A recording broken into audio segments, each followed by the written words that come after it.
Hello, this is Kane and welcome to another Starfield shipbuilding video. What I have for you today is probably the most extreme example I have made thus far of a ship that is, well, deck offset stacked.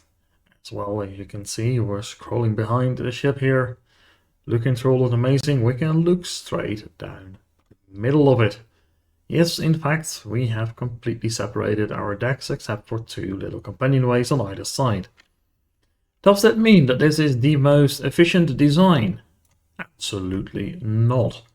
Does it look really cool? Yes, very much. Does it still do a really good job? Oh yes, it still very much does. We're still running really high grade components. We're still bringing plenty of firepower. We still have a fairly decent chunky size of cargo. And above all, we do it while looking really, really cool. So yeah, this is my version of a complete rebuild of the Star Eagle.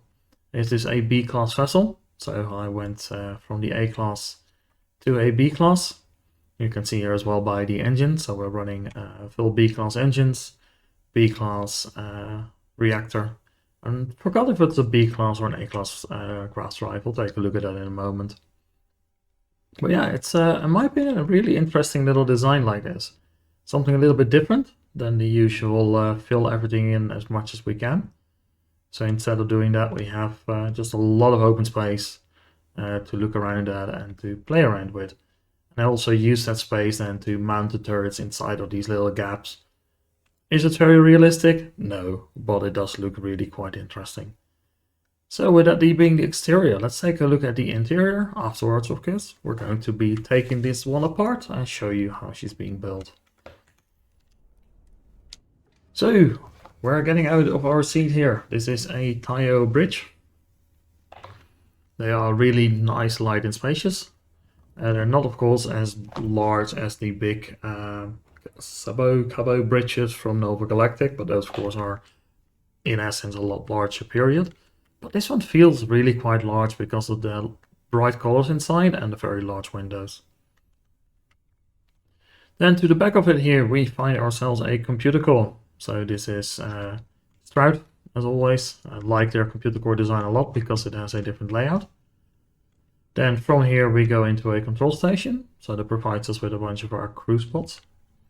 Then from here we go into our companionway, which also leads to our docking module. And on either side we go to the wings, we'll go there in a moment. In the back here, however, we find your captain's quarters. So of course, as the captain, you're very close to the bridge. Going then for these side wings, we go through these companionways and we enter a living quarter here. So this is where you're going to find yourself a little galley, which is of course very useful. And then in the front here, you're going to find yourself a couple of birds. So good places to do some snoozing. Take a look on the other side. We are going to be finding another bunch of the same side. So another living quarters and of course another crew berth. So we have plenty of beds on board for everybody. Then we go down all the way. There's nothing in the middle there. That's just a companionway. So here we find ourselves more crew berthing. Plenty of places for people to sleep. A little lovely science lab, because of course we do want to keep our crafting stations on board. Then we go through here and we go into another companionway, which leads into our armory. And then that will lead into our landing bay at the rear of the ship. Then if we go up in the front here, we have ourselves an infirmary. So we are fully stacked in that regard as well. And then finally over here on the other side, we find ourselves into another companionway with a workshop. And of course on the other side, even more crew berthing. So we have a full interior, plenty of crew spaces, and all of our crafting stations available to ourselves. Let's go ahead and take a look at how this ship is being built. Alright then, here she is fully laid out. It looks a little bit strange because of course it is a little bit of a strange design. But we are actually going, as always, from deck 1 to deck 2 to deck 3. But of course, if we can see here, the middle deck is mostly empty space, because that was the idea behind this design. So then to start off here down below, we're running a mix of landing gear. So we're running Taiho here in the center, and then we're running HopeTech here on the side. Now the reason I'm running this mixed is not by choice really, because I do prefer the look of the Taiho landing gear. However, the Taiho landing gear only provides one lander thrust, and the HopeTech landing gear provides 2 lander thrust. And in order to get a fairly good chunk of cargo on board this thing, we needed additional lander thrust. So I went with the HopeTech on the side to get us to that lander thrust level that we needed. Then we find ourselves with some stroud caps, so one on either side, which are housing some of our weapons. As we've shown in the interior, all in one bird, companionway, and the workshop, and on the other side we have science lab, companionway, all in one bird. In the center, our infirmary, another companionway, and of course our armory. In the rear, our landing bay. We have some of the Nova radiators. The one here, as you can see, clips inside, so you have to use the clipping trick to get it to fit there. I got a Nova bracer in here just to fill up the space. Was not really enough mass allowance with the landing gear to put more cargo there. And then a Taiho braking engine at the bottom here, and of course a lovely little B-grade reactor here of 39 power. And in the rear we find the SA5660 engines, a pair of those, another pair will be found on deck 3, and our fuel tanks, which are this nice being around the M40s. These are not the most efficient fuel tank size wise, but design wise I wanted 4 tanks here, so I went with these instead. Then onwards to deck 2, here's where we find our cargo storage, or at least the majority of it. We have a couple of stroud nose caps, and then it's primarily companionways, 4 Galleon S204 cargo holds, and also 6 more of the 200 cm ballast cargo holds. The main reason I'm running these is because of their color.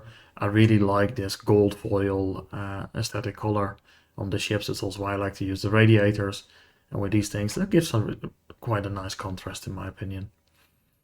And then finally towards deck 3 we find our Dymo cockpit and front, flanked by some Nova wings here, the computer cores we mentioned, control station, companionway with docking module, captain's quarters, also porthole on top for some natural light, shield generator, SG400, 8 more of the 200 cm ballast cargo holds, then a pair of the HopeTech cross braces, which of course leads into our stroud living quarters, and of course our all-in-one berth. So here we don't have companionways going down, so you go from companionway into the living quarter, but the way that these are laid out, it works actually quite well. If you want to put a companionway there instead, you can of course, you simply remove the 30T cargo holds here in the back, so I got a pair of those. You take those out, you move this one back, and you insert a companionway there. And then of course you can make up the cargo loss here by, for example, putting a Galleon 204 instead of the Nova bracer here. That is definitely a place you could put it. Or perhaps you can increase the size of some of these cargo holds, and you can maintain a good cargo capacity. Then in the back here, the Aura 13 grav drive, good enough really for what we're doing. 2 more of the Nova radiators and a pair of those SA5660 engines. And in front we have the Stroud cap and Stroud engine bracer. So that is her in all of her glory. A very unique little ship design. And so it still brings good functionality. We have a good chunk of cargo capacity. In fact, if we cancel the modification, you can see what it looks like with max skills. So no, I don't want that. 26,000 cargo here with maxed out cargo skills, so plenty of cargo still, despite not being a dedicated hauler. That said, with a mobility score of 6, it might as well be a dedicated cargo hauler. But again, if you wanted to use the design and you want to make it agile, the simple solution is remove cargo capacity, because your whole goal is to remove mass at that point.